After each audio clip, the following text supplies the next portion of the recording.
Hey, welcome to day 33.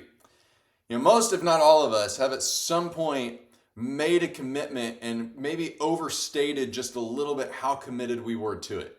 You've started a new healthy habit and you feel like you've got to tell everybody what you're doing and you've got to let everyone know how good you feel because of it. You've posted it, you've shared it, you've taken an article out in the paper about it.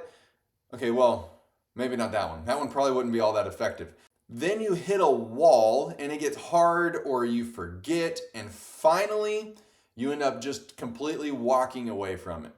When you finally stop to look back on the commitment that you had made and that you were so excited about it, you realize that maybe you were just a little bit overconfident in your strength to keep this healthy habit going.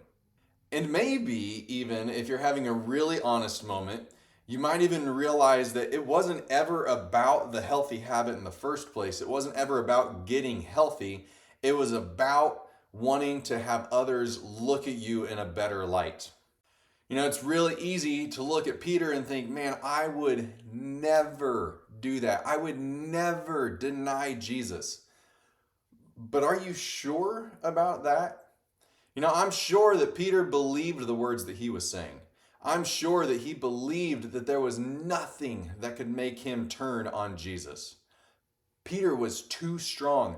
Peter, after all, was the one who had gotten out of the boat and walked on the water when everybody else stayed put. He was the one that Jesus had renamed Peter from Simon to mean literally the rock. He was the outspoken one who wasn't afraid and didn't care what others would think about him.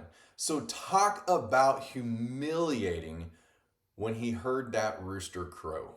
When Jesus tells him in the upper room that Peter, before the rooster crows, you're going to deny me 3 times. Peter is obviously sitting there by his response thinking, there is no way, Jesus, I am right with you. I'm right beside you. Peter was strong to a point. But what he really was proud. See, the enemy loves a proud heart. He loves it when we think that we've put up an impenetrable defense, when we think there's no way that he could ever get a foothold in our lives. He loves when we think that we're stronger than everyone else around you, that though all others may fall away, I never will. He loves overconfidence. Because when we're overconfident, we let our guard down. We buy into the excuses that he places in our minds for our behaviors. We don't see the compromises that we've been convinced to make. We bypass our time with God, but figure that we've got more than enough willpower and more than enough strength to get past those moments of being with him. We're caught off guard by fear and doubt and disillusionment. Sure, we might not outright deny Jesus with our words, but the truth is, the enemy doesn't care about words. Like Jesus, what the enemy cares about is the heart. Imagine the humiliation Peter would have felt when he heard that rooster crow. Imagine his pride crashing to the ground as he remembered those words that he had said in the upper room. Imagine his shame at recognizing what it is that he had just done to Jesus. Yet it was after he had denied Jesus and received Christ's forgiveness for it that Peter truly became the rock that Jesus knew that he would be.